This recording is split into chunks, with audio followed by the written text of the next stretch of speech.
ఈరోజు దేవుని హెచ్చరిక. పేతురు రాసిన మొదటి పత్రిక 4వ అధ్యాయం 2వ వచనం. దేవుని ఇష్టానుసారముగానే నడుచుకొనుడి, దేవుని ఇష్టానుసారముగానే నడుచుకొనుడి. గలతీలకు రాసిన పత్రిక 2వ అధ్యాయం 8వ వచనం ప్రకారం యూదులకు అపోస్తలుడుగా ఉండుటకు దేవుని ద్వారా ఏర్పరచబడిన పేతురు ఈ పత్రికను రాసి ఉన్నాడు. క్రొత్త నిబంధన పరిచర్య.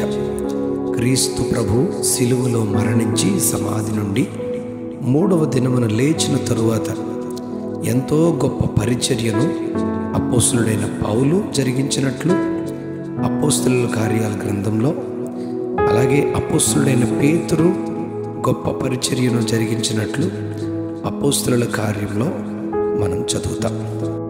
మొదటి పేతురు 4వ అధ్యాయం 3వ వచనంలో ఈ పత్రికను రాస్తూ గత జీవితాన్ని గురించి మనం పోకిరి చేష్టలు, దురాశలు, మద్యపానము, అల్లరితో కూడిన ఆటపాటలు, త్రాగుబోతుల విందులు, చేయదగని విగ్రహ పూజలు మొదలైన వాటి అందు నడుచుకొనుచు అన్యజనుల ఇష్టము నెరవేర్చుచుండుటకు గతించిన కాలమే చాలును అని హెచ్చరిస్తాడు పేతురు.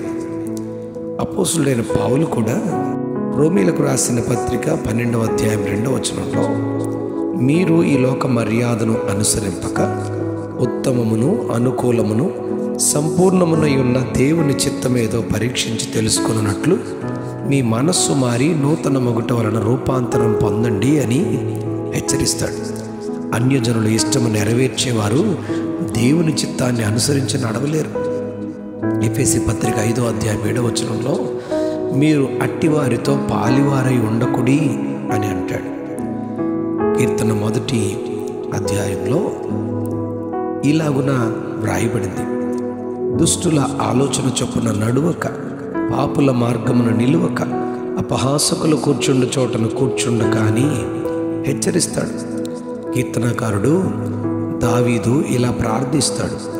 143వ కీర్తన 10వ వచనంలో నీవే నా దేవుడవు, నీ చిత్తానుసారముగా ప్రవర్తించుటకు నన్ను నడిపించు అని అడుగుతాడు. నీవే నా దేవుడవు, నీ చిత్తానుసారముగా ప్రవర్తించుటకు నాకు నేర్పుము, దయగల నీ ఆత్మ సమభూమి గల ప్రదేశమందు నన్ను నడిపించునుగాకని ఆశపడతాడు. హెబ్రీ పత్రిక 13వ అధ్యాయం 21వ వచనంలో ప్రతి మంచి విషయంలోనూ తన చిత్త ప్రకారము చేయుటకు మిమ్మును స్థిరపరచునుగాకని దీవిస్తాడు హెబ్రీ గ్రంథకర్త. కారణం, ఆ దినాల్లోనూ నేటి దినాల్లోనూ మనుషులు ఎలా ఉన్నారంటే, న్యాయాధిపతుల గ్రంథం 17వ అధ్యాయం 6వ వచనంలో ఆ దినాల్లో ఇశ్రాయేలీయులకు రాజు లేడు, ప్రతివాడును తన ఇష్టానుసారముగా ప్రవర్తించుచూ వచ్చినని న్యాయాధిపతుల గ్రంథం 21వ అధ్యాయం 25వ వచనంలో కూడా రెండవసారి ఇలాగే ప్రభు తన వేదనను, తన బాధను వ్యక్తం చేస్తారు. న్యాయాధిపతుల గ్రంథం తర్వాత రూతు గ్రంథం ఉంటుంది. రూతు గ్రంథంలో వారి చరిత్ర ఎలా ఉంటుందంటే, ఒక మనుషుడు బెత్లెహేము నుండి మోయాబుకు వెళ్ళి తన 2 పిల్లలతో కుటుంబంగా తాను తన 2 కుమారులు కొద్ది దినాల తర్వాత చనిపోయినట్లు, ఆ ఇంటిలో ఒక మగ దిక్కు లేని వారైపోయినట్లు చెప్పబడింది. దేవుని ఇష్టానుసారంగా కాక కుటుంబాన్ని, జీవితాల్ని మన ఇష్ట ప్రకారంగా జీవిస్తే నాశనమైపోతామని దేవుని వాక్యం హెచ్చరిస్తుంది. ధనవంతుడు లాజరు సంభవంలో అబ్రహాము రొమ్మున ఆనుకొని ఉన్న లాజరును తన 5 సహోదరులు ఈ భయంకరమైనటువంటి వేదనకరమైన స్థలంలోనికి రాకుండా ఆ లాజరును పంపమని ఆ ధనవంతుడు వేడుకుంటాడు.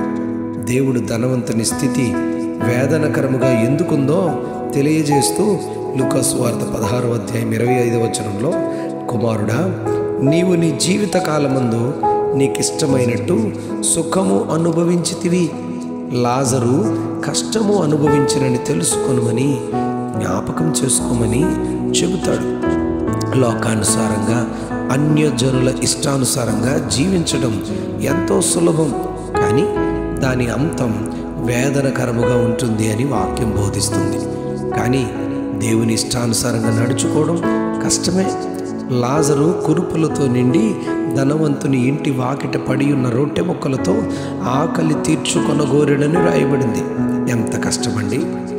యోహాను రాసిన మొదటి పత్రిక 2వ అధ్యాయం 17వ వచనం ప్రకారం, లోకమును దాని ఆశయు గతించిపోవును గాని దేవుని ఇష్టము ఆయన చిత్తమును జరిగించువాడు నిరంతరము నిలుచునని యోహాను బోధిస్తాడు. మార్కు సువార్త 3వ అధ్యాయం 35వ వచనంలో, దేవుని చిత్తము చొప్పున జరిగించువాడే, నడుచుకునేవాడే నా సహోదరుడు, నా సహోదరి, నా తల్లి అని యేసయ్య చెబుతారు. లోక జీవితాన్ని విడిచి, పాప జీవితాన్ని విడిచి దేవుని చిత్తమును ఆయన ఇష్టానుసారముగా నడుచుకుంటూ పరమ కనాను, నిత్య రాజ్యము, పరలోక రాజ్యములోనికి చేరుకునే కృప ప్రభు మనకు సమృద్ధిగా దయచేయునుగాక.